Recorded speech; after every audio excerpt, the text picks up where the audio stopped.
President Museveni alagidde famire ya buli muntu eyafiridde mu kubumbuluka kwa kasasiro ekiteezi esasulwe miliyoni 5. Ate abakulembeze mu municipal ey'Entebbe bayimiriza ebimotoka ebibadde bitandise okuyiwa kasasiro enkumba. Ne police efulumiza olukalala lw'abantu 21 abafiridde mu njega eyagudde ekiteezi era nga bebano Wamanga.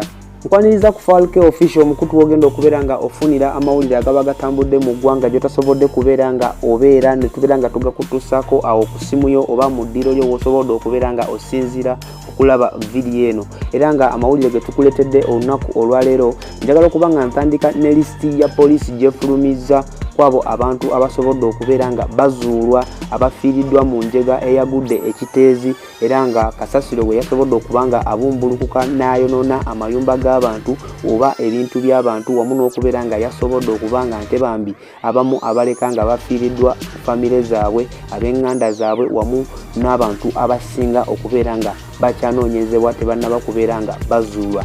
Poliisi efulumiza listi y'abantu 21 era nga ngenda kuba nga nkusomera kugamu kumanya obeere nga nte naawe omanya sinakindi nga mulimu ow'oluganda lwo oba mukwano gwo.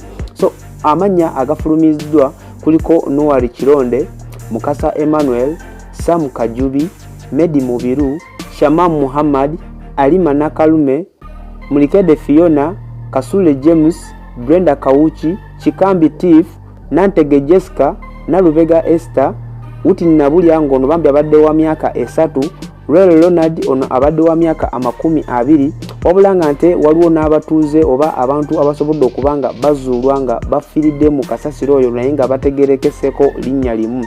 Era nga mwabo abategerekeseko erinnya erimu kuliko amanyiddwa nga Nasa Kaweesa Kiyemba, mukyala wa Kiyemba, Grace ngono muwala wa Anna Maria, Sharon ono abadde mukozi mu maka ga Brenda, omwana wa mukadete ngono abadde wa myezi 3. Naye nga gwe bambi eyandetaze okubanga ofuna omuntu wo eyasobodde okubanga bambi obulamu bwe buggwawo olw'enjega eno eyaguddewo, bagamba nti emibiri gy'abagenzi gyonna gyatwaliddwa mu ggwanika ery'eddwaliro ery'eMulago.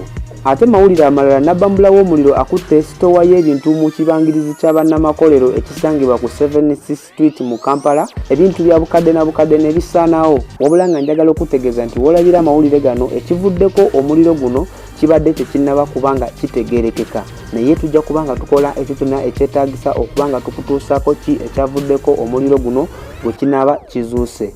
Ate nga President Museveni alagidde famire ya buli muntu eyafiiridde mu njega ey'ekitezi kasasiro bwe yaziise abantu era nga alagidde nti buli famire yonna eyafiiriddwa omuntu ebeere nga eweebwa miliyoni 5 wamu ne famire eyo erina abantu abakoseddwa oluvannyuma lwa kasasiro okubanga yayiise n'akosa abantu abamu wamu n'okutta abalala, bambi famire ezo ezaakoseddwa buli famire ebeere nga eweebwa akakadde kamu.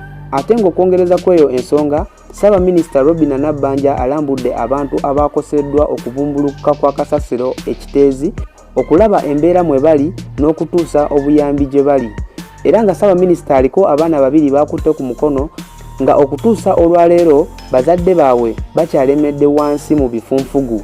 Njagala okutegeeza nti okunoonyereza wamu n'okugezaako okuvumbula oba okuziikula abo kasasiro be yaziise kukya agenda mu maaso. Ate mawulire amalala ge tukuleetedde, ebimotoka ebiyoola kasasiro mu kibuga Kampala n'ebitundu ebirinaanyeewo obwanga bubyolekeza mu kitundu eky'enkumba Bukoorwa.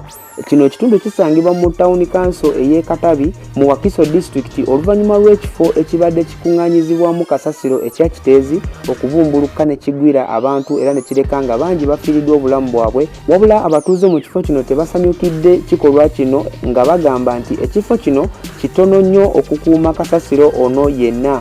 Era nga abatuuze wamu n'abakulembeze mu municipal ey'Entebbe bayimiriza ebimotoka bino ebibadde bitandise okuyiwa kasasiro enkumba, era nga bagamba nti KCC etennaba kubanga ebatuukirira ku nsonga ey'okuyiwa kasasiro wano mu bitundu byabwe era nga tebannaba kugiwa lukusa.